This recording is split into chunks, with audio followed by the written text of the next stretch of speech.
আমরা গত শনিবার রাতে খবর পাই যে আমাদের গোসাইরহাট উপজেলা থেকে কিছু সার অন্য উপজেলায় পাচার হয়ে যাওয়ার সম্ভাবনা আছে। আমরা রাত থেকেই আমাদের সোর্স লাগিয়ে রাখি। তা আমরা শনিবার ভোর রাতে যখন এটি রওনা দেয়, আমাদের নাগেরপাড়া ইউনিয়নের বাজার পার হয়ে সেখানে গিয়ে আমরা একটি টমটম জব্দ করি এবং সেখানে আমরা টমটমের সাথে যারা ছিল তারা স্বীকার করে যে এটা আমাদের কোদালপুর ইউনিয়নের একজন ডিলারের সার 50 বস্তা ডিএপি, যেটা আমরা জব্দ করি। তাদের কাছে কোনো ধরনের ক্যাশ মেমো বা পরিবহন স্লিপ ছিল না। পরে এখানে আনার পরে আমরা গোডাউনে রেসিস করি এবং বাকি যে দুজন ছিল তাদেরকে আমরা লিখিত নিয়ে আমাদের যে স্থানীয় ডিলার রয়েছেন নলবড়ি ইউনিয়নের ওয়াহিদুল ইসলাম, ওনার হেফাজতে দুজনকে হস্তান্তর করি এবং আমার নির্বাচনী ট্রেনিং থাকায় আমি শনিবারে রওনা দিয়ে রবিবারে ট্রেনিংয়ে অংশগ্রহণ করে গতকাল রাতে ফিরেছি। ইতিমধ্যে আমরা বিষয়টি আমাদের প্রশাসনের যিনি রয়েছেন সহকারী কমিশনার ভূমি বিষয়টিকে অবগত করি।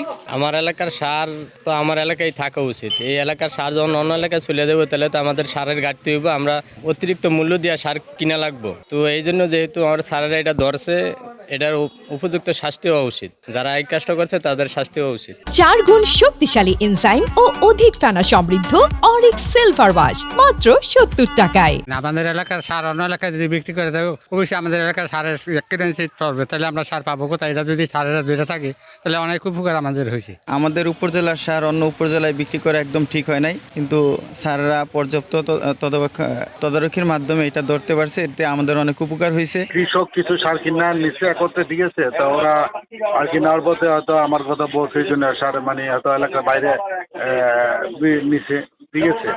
তো ওইভাবে আর কি আমার এলাকা থেকে নিচে দিতে তো আমার গায়ে দিচ্ছে। 6-7 কৃষককে নিয়ে গেছিল, ওই নিয়ে আর কি ওই সারগুলো আর কি 5 বছর 6 বছর করে নিয়েছিল। যে ইয়া পর্যন্ত আর কি ওরা নাকি আঙ্গারের কাস্টমার পেলে দুই থেকে নাকি সার একটু আসছিল না, 1 বছর 2 বছর আগে ওরা এদিকে গরু টরু ব্যস্ত হয়েছে, তা ওরা আর কি এভাবে 5 বছর 6 বছর করে আর কি নিয়ে আসছিল।